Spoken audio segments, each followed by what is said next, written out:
We have a lot of opportunities in the U.S. that you don't get anywhere else. First of all, just in firearms, in most other countries you can't have this. So when we have an opportunity I want to make a firearm, but I want to do it my way, you can start a business here, go out and earn it and prove it, and do things your own way and not have to follow corporate structure. You know, there's risk involved, but without risk, there's no reward. So that's really the American dream, is take risks, take chances, believe in yourself, make it happen. My dad talked a lot about making a legacy, and that's what he was creating here, was something that he could leave on to the family, but making his mark on the industry that he loved, you know. A lot of the people that were really close to him told him he was never gonna do it, he was wasting his time, why would anybody buy something from an Italian guy in Arizona? And he just thought, you know, the typical things people putting you down. He just wanted to prove people wrong that not only can he do it, but he was gonna do it whether he liked it or not. He wasn't gonna take no for an answer. He was gonna do it his way or the highway, and that's just the way it was. He always said, if you get a dream, chase it, because nobody's gonna give it to you. That's the American dream. Earn what you got and make your name out there. Everybody can have a chance as long as they're willing to grasp it, but it ain't gonna be given to you. You gotta earn it.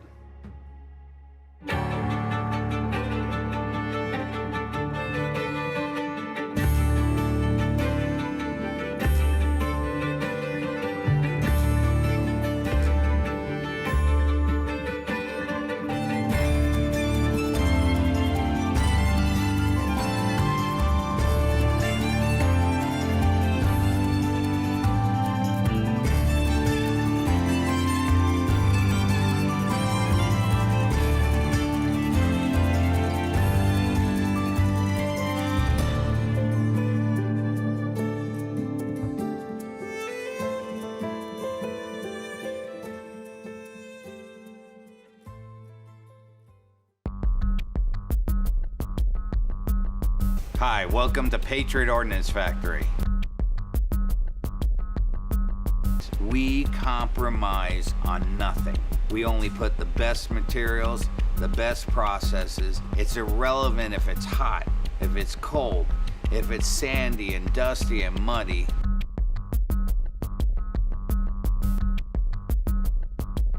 We don't emulate, we don't imitate, we innovate. Prior to POF, Frank was working as a design engineer in production control for Allied Tool and Die. He taught himself how to be a CNC programmer. He had the drive and determination to do whatever problem was in front of him. He wanted to fix it, and he wanted to be the one. What my dad did in aerospace, and far as, you know, being an engineer in the aerospace industry, where he really excelled was in process engineering. So, hey, we need to make this part, and needs to hold these tolerances, needs to have this certain heat treat. With firearms, we've got a lot of liability. Aerospace has a lot of liability, so everything has to be 100% to the customer's order. So that was really where he excelled, was the roadmap of running it through the processes and making sure the part that was ordered was you know, to print when it got delivered. I don't remember the exact moment that he came to me to ask me to start this business, but he had told me that he had met some friends or some people at a gun show in downtown Phoenix, and somebody needed help developing a part. And he said, I think I can do it. And so he went back the next time and showed him, here, I made this part. And another gentleman was there and said, you made that? And he said, yeah, I made that. I work at a machine shop. And he said, why don't you go into business for yourself? And Frank said, I don't have the money for that. And he said, I do. And I believe in you. If you can make this, we can make something of it. And so that's kind of where it started. And he came home and told me about the conversation and then said, what do you think? Should we try it? And, you know, he always said, if you don't believe in yourself, who's going to? And so I said, yeah, I think we should try it.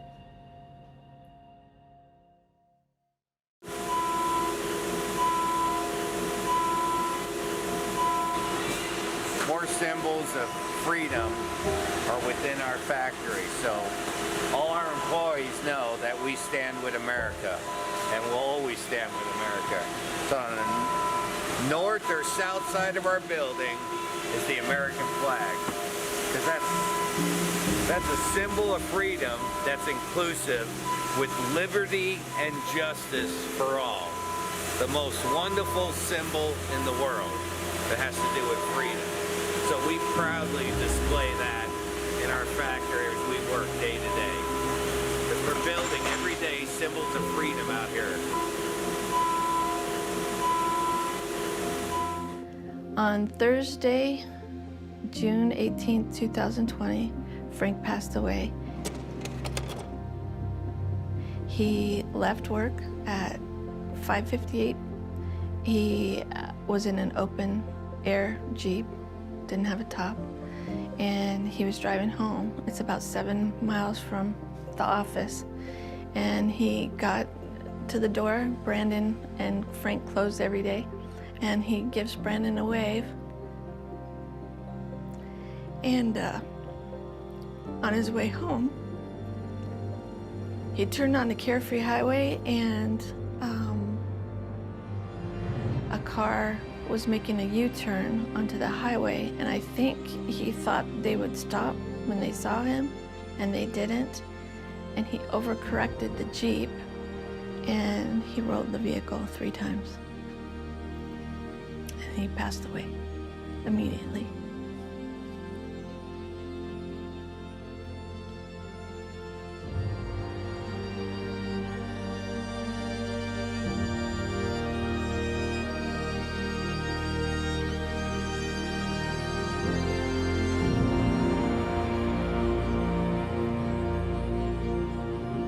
Yeah, I'm gonna show you my dad's office.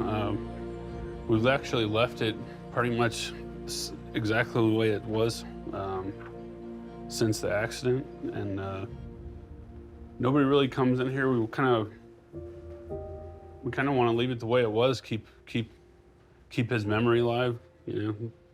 So nobody's ever gonna fill this office anyways, no matter how good they are. So, you know, keeping the space exactly the way it's set. I mean, things that were important to him.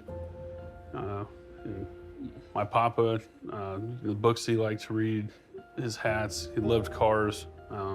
Obviously, look around the room, patriotic, you know, Ronald Reagan pictures and some of the art that he had made over the years.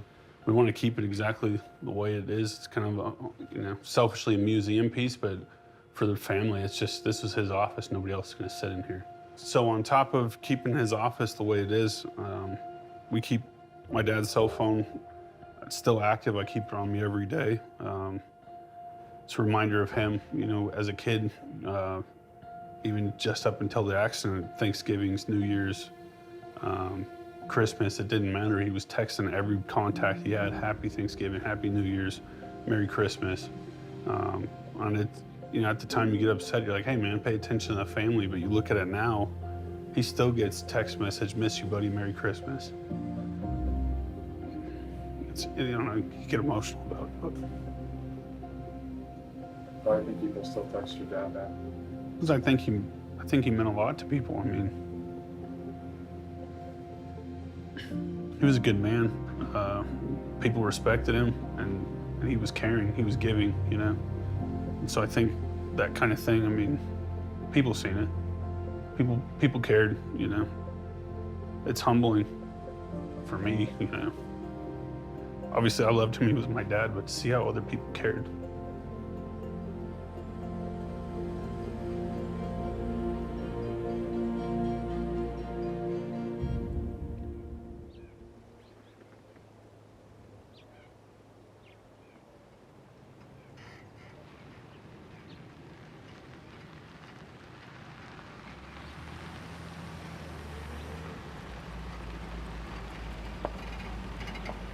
Well, we're here in Arizona at the Ben Avery shooting range, the largest shooting range, I believe, in the United States. And most particularly, we're on Frank's shooting range. This range was dedicated to him after his unfortunate death, an untimely death. And this was something that he was actually working on long before that. And it came to fruition, unfortunately, very quick as a result of his death.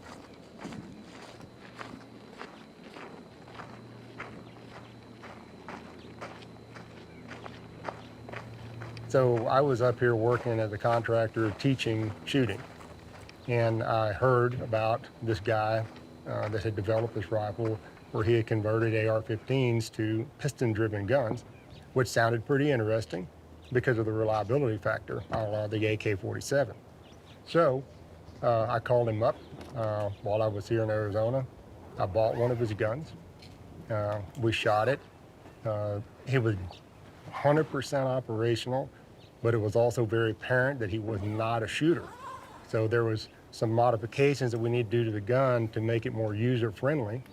But that rifle, I shot about 33,000 rounds through with my business partner, also a friend of Sue LaRue, Don Alexander.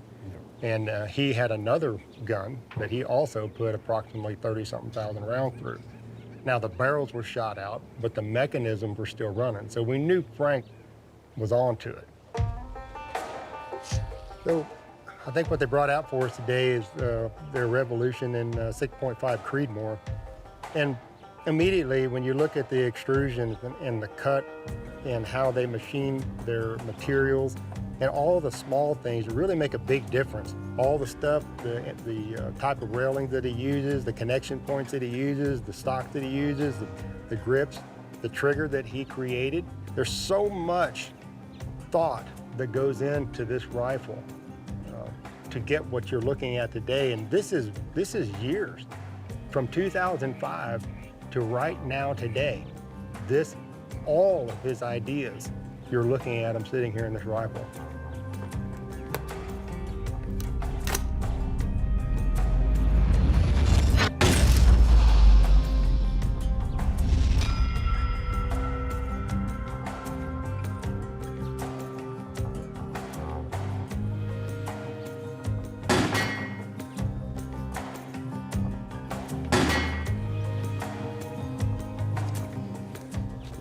My recommendation is if you want to buy one, get that gun. It's just shot at 200 meters. It's like just stacking them on top of ammo. Very accurate. So we're here at the POF factory floor. We're going to kind of walk through every step of the process as far as we're going to start with assembly first, and then we can run through the machine shop. So all of the receivers, once they get the forward assist and the trap door on, Ian's installing the barrel. He's got the barrel nut. We torque them to 45 foot-pounds of torque. We have the special arbors that we made, and that way we're making sure we're not getting any tension on the receiver itself, because it is, at the end of the day, that upper receiver is a thin-walled aluminum. If you just tried to put it in a vise without something holding that barrel extension, you're going to crack the receiver. So we want to make sure that it's properly torqued, but without damaging the upper.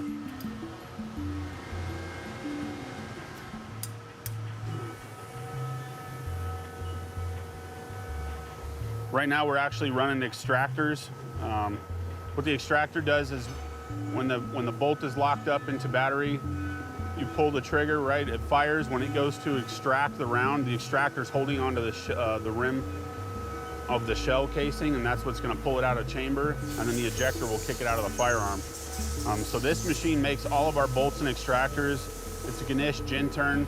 It's a 9-axis milling machine, which means we have the bar feeder. It's going to load the bar stock. It shoots it. It'll push bar into the set length that it needs to be, and then it's got the tooling that can cut from 9 different axes, so we can do it complete instead of doing multiple steps where we used to do it. We would make a blank and then put it on another machine to finish it, and then it would go back to a lathe to get turned. Now we've taken 3 steps, put it down to 1 step on this machine.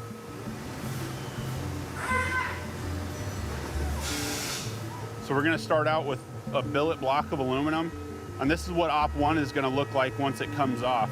Basically, once you start the manufacturing process, it must be serialized. So our job is to get the serial number on there and get it on our logbooks as fast as possible. You don't want these sitting out without serial numbers, because that's a no-no. You cannot do that. They want a serial number on it as soon as the manufacturing process starts.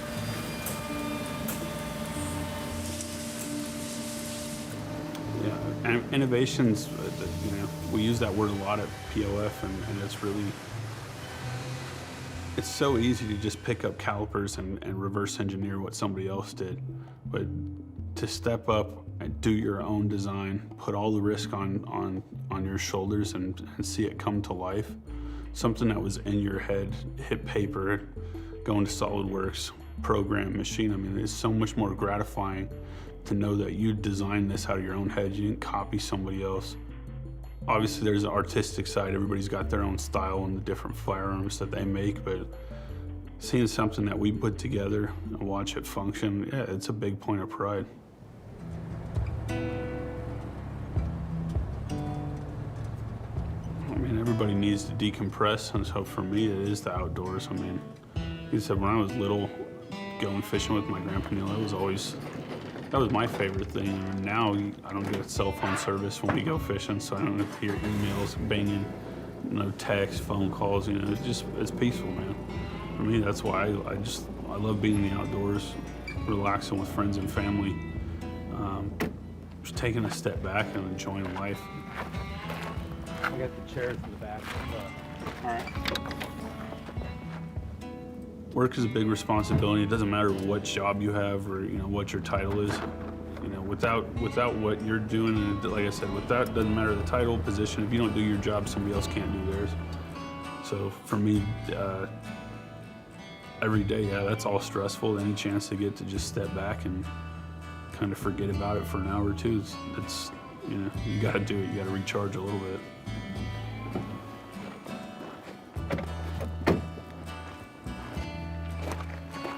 Cody comes out here to get away from the day-to-day business. He's got tremendous amount of pressure on him. God rest his soul, Frank passed. Cody took control of the shop. He puts a lot on his shoulders. Coming out here gives him a chance to just unwind for the day. We do this. This is close to home. There's another place that we go just down the road that we do a lot of dove hunting. So when September comes, we're slaying doves. Just have a good time.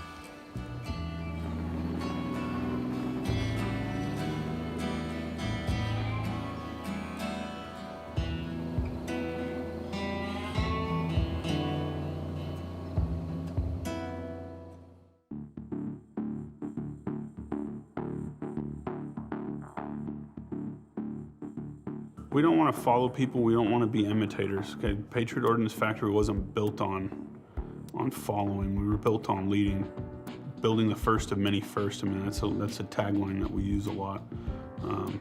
I see a lot of companies out there that regurgitate the same Me Too products, and it drives me nuts because you might make a sale, but you're not going to grow, and you damn sure aren't earning people's respect, and that's just not our game. That's not what we do. We want to be different. We want people to respect us as engineers and builders and machinists. The only way to do that is be different and take risk.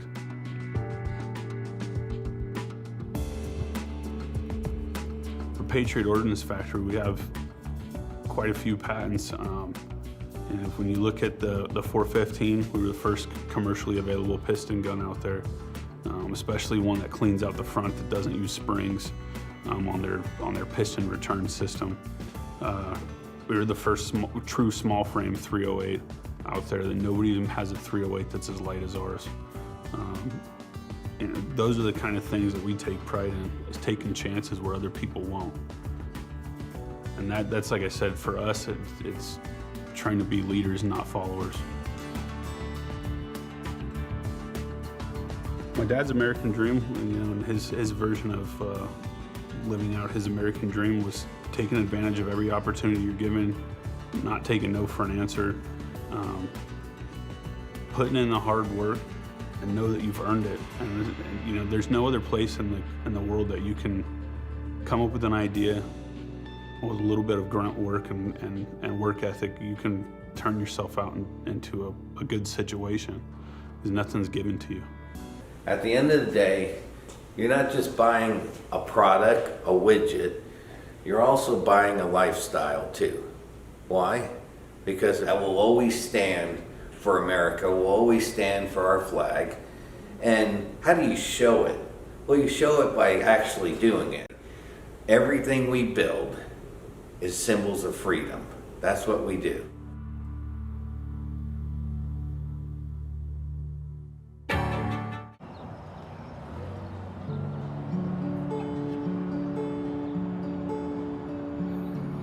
Best part of my day would be first thing in the morning, coming in.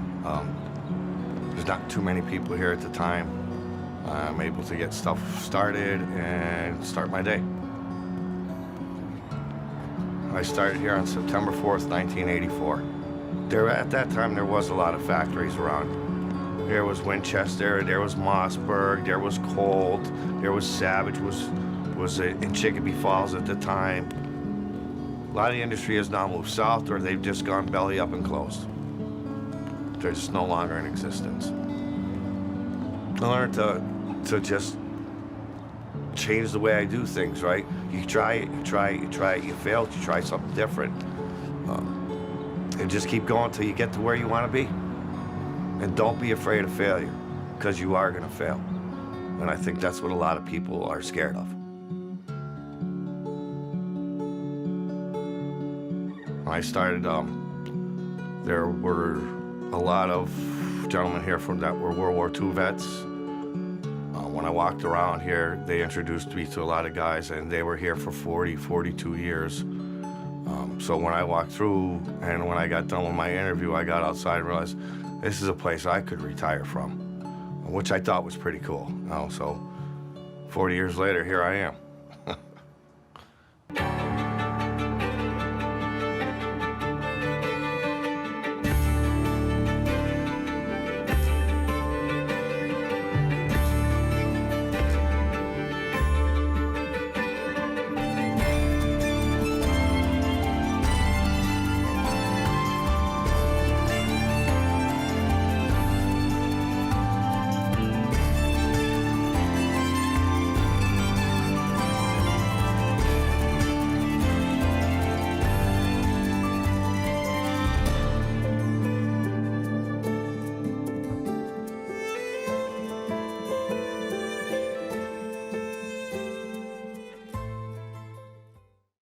Good morning, everybody. Good morning. Good morning, Al. Morning, Mikey. The first thing I do every single day when I come in is I go around the entire building and say good morning. So that's the best part of my day, because this business is all about the people in it. So we have a very family culture here. We're very personable to everybody. We treat everybody the same. There's no us and them. Everybody has a say in what goes on here. Everybody is involved. To me, it's just nice to be able to go around and know everybody. Although we're growing so fast, there's still a few I'm still trying to learn, but just to see their faces and, and to see them react, that I take the time to, go out and say, hey, good morning, how's it going? Savage started in 1894 by a gentleman named Arthur Savage.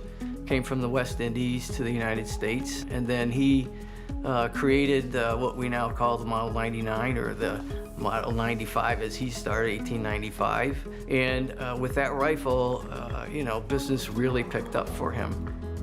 Arthur Savage was extremely innovative and committed to bringing to the mass consumer a rifle that he could afford and appreciate. And those two things still are here today, as strong as they were back then.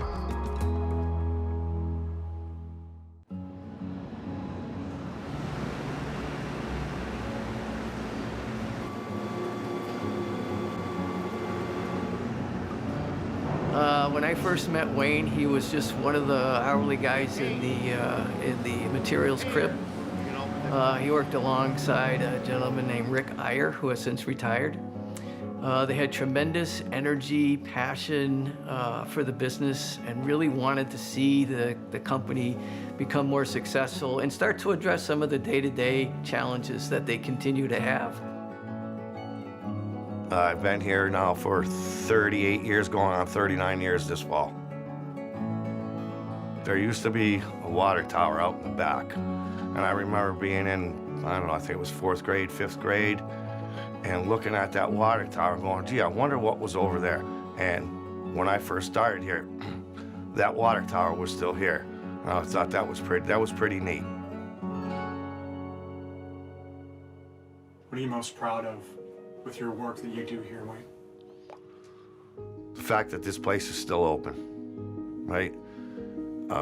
It's just not me. It's the whole team. I'm really proud of that.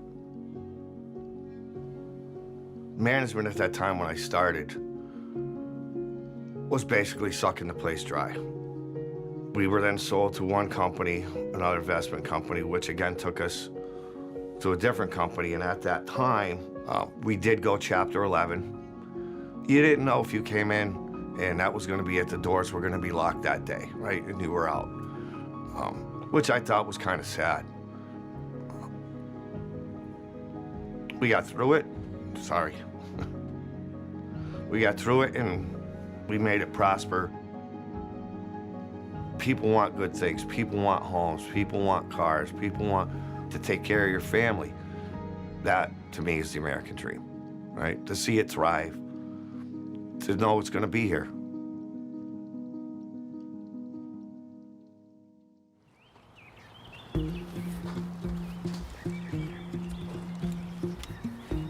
We make, I think, the best guns in the industry. The most accurate, quality is phenomenal, the innovation continues to get better all the time. A lot of people worked very hard to get here. I only had 8 engineers when this started. So, you know, it's just a testament to, like I said, you know, a few good people working really hard, trying to make something really, really special for this company. What Savage does, what we do, is we start our receivers and barrels right from bar stock, right? 2 different sizes on the receivers, barrels, both stainless and carbon on that. Barrels, we'll cut them off, we'll drill them, we'll ream them, then we'll rifle them. Cut off, the operator will take the material and he'll put it up on the cut-off machine. Then the machine will cut it. As the machine cuts it, he'll take it and put it into a cart, right? Then it'll go over to drill, and another operator will drill it. Then it'll go into ream, another operator will ream it. Then it'll go into turn. Same thing, another operator will load the machine, they'll turn it, and then they'll pass it on to the chef who does the straightening. It'll get the chamber cut in it, and then it'll go upstairs and get put in stock, again by another person, right? Through our processes on the barrels, there's about 10 or 15 people that will actually touch that barrel on any given day as it goes through the process. Each one of those people are doing quality checks. The operators are the inspectors.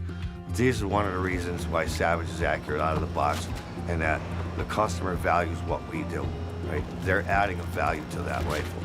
That's why Savage is accurate. It's by the people.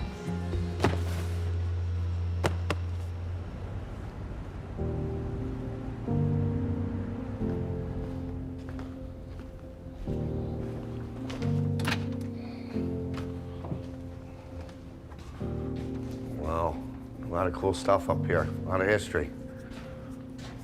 Old BA stocks, small rotary mags, owner's manuals. So this room used to be, you can see the old shelf here and a rack on top. All the way around this room was all rifles. You can see the old shadows from the boards there, the paint marks. It was packed. Back when I started in 1984, there was a lot of guns in here. Competitors, rifles, engineering samples, prototypes, things like that were all up here. Those are Colt revolvers. Colt's a skeleton of what they used to be. Well, but they were a kind of different market than what we were in. We were in long guns, they were more a handgun company. But again, today, they're a skeleton of what they used to be.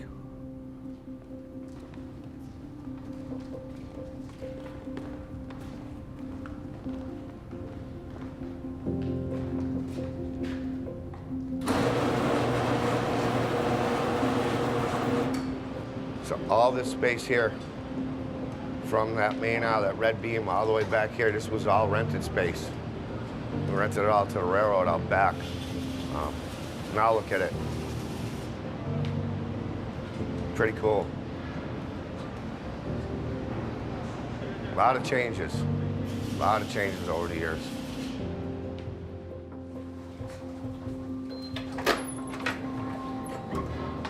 I like what I do.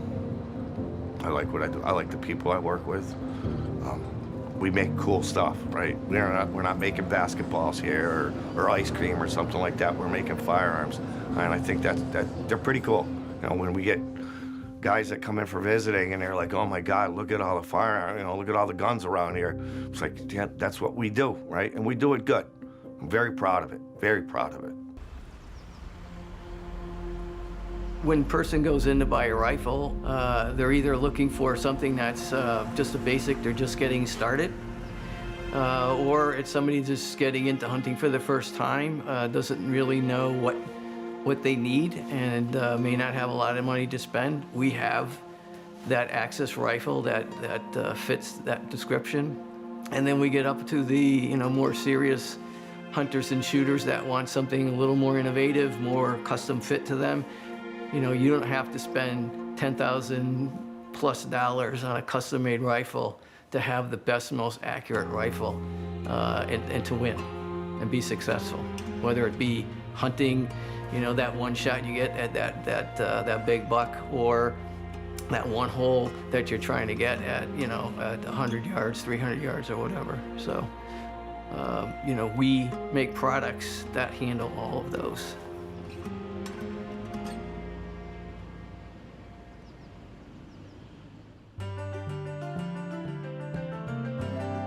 So I think Arthur Savage would be very proud of the innovation that has continued to drive the company forward, the accuracy that we've continued to make in all of our rifles.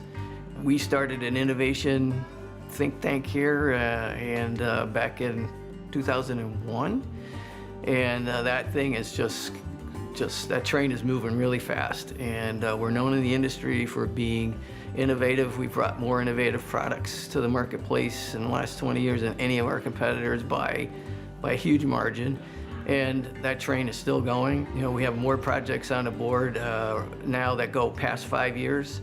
I just need more engineers to help us get there faster. When I first come in, I'll walk through like the finishing department to see what parts are where and what do I really need to move today. Do I need them working on those, or do I need them working on those? And just go around the factory a couple times a day. I'll do that, and I'll get with the supervisors and the stress level. It gets crazy at times.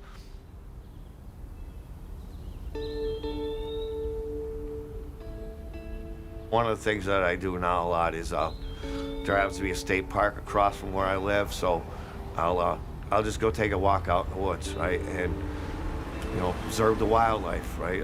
Maybe I see a deer, maybe I'll see a bear, maybe I'll just see a chickadee. That's what I like to do now. Gives me a lot of pleasure.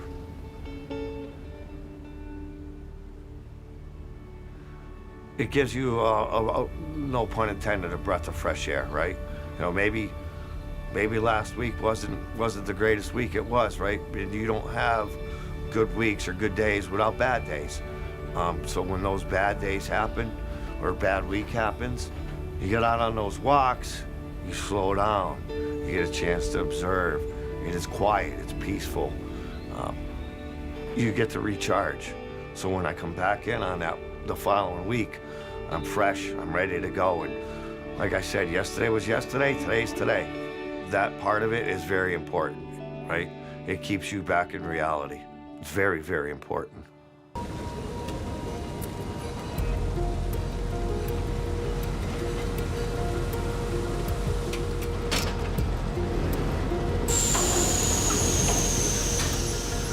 All right, so on this Ibsen furnace here, back in last July, we shut it down to do the re-brick.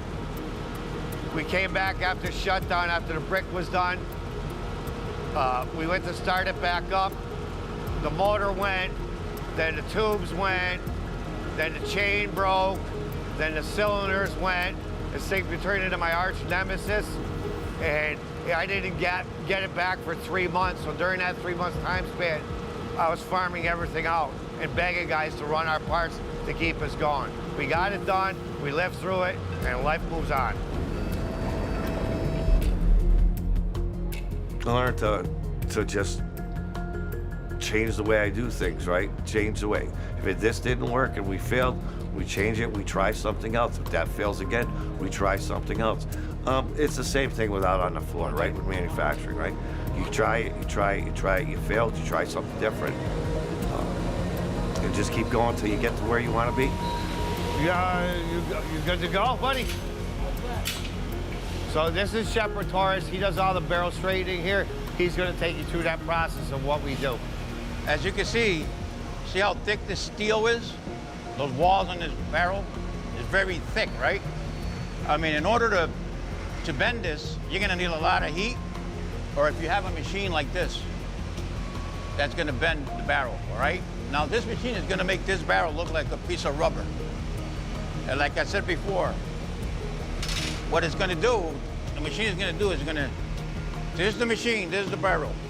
Remember, the barrels, they bend with an arc. It's not a bend like a 7, right? It's bent with an arc. So in order to straighten it, I need to hit it 1, 2, 3, 4, maybe a little bit more. Wow. So the machine, what it's gonna do, it's gonna just stretch it out until it straighten it, all right? So the backboard with the light, it creates a shadow inside the barrel. It creates 2 lines, they look like train tracks. When the barrels bend, the lines are high in the wall. When the barrels straighten, they drop down to the bottom, nice and straight, parallel to each other. There's a lot of responsibility here in this, because if something goes wrong, like the thread or the cut, something's wrong, they're gonna come to me.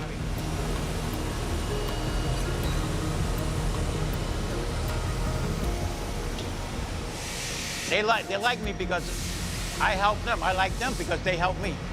So like, we were helping each other here, we help each other, you know? That's the main thing. That's why this place is, I think, is where it is right now. It's because all those little things, those little details that, you know, people miss, that's what it is. That's a success right here, or unity.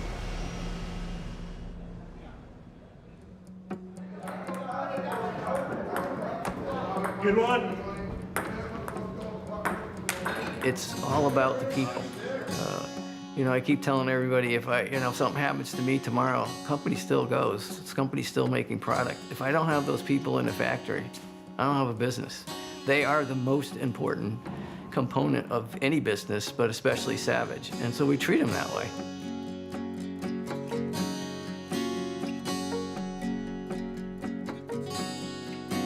So what I think the backbone of Savage Arms here is the people, right? The people are what gets the job done. And that goes all the way from the top, all the way down, right? That's everybody here. Those are the people that make Savage a success. They are Savage. We are Savage. The American dream to me is to build a business that provides the growth and security for the workforce so that they can buy a home, buy a car, send their kids to school, and maybe even bring them into the business and have a career here. And you know, my service award day where I acknowledge those long-term employees is the highlight of my year every year.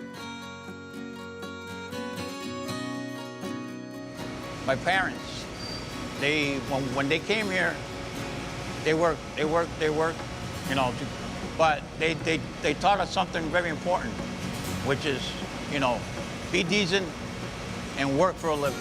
Doesn't matter, you know, if you have a lot of money or if you don't, you know. As long as you do things right and you respect others. Everybody's not the same, you know. But as long as they respect you, you respect them, we help each other, that's the main thing.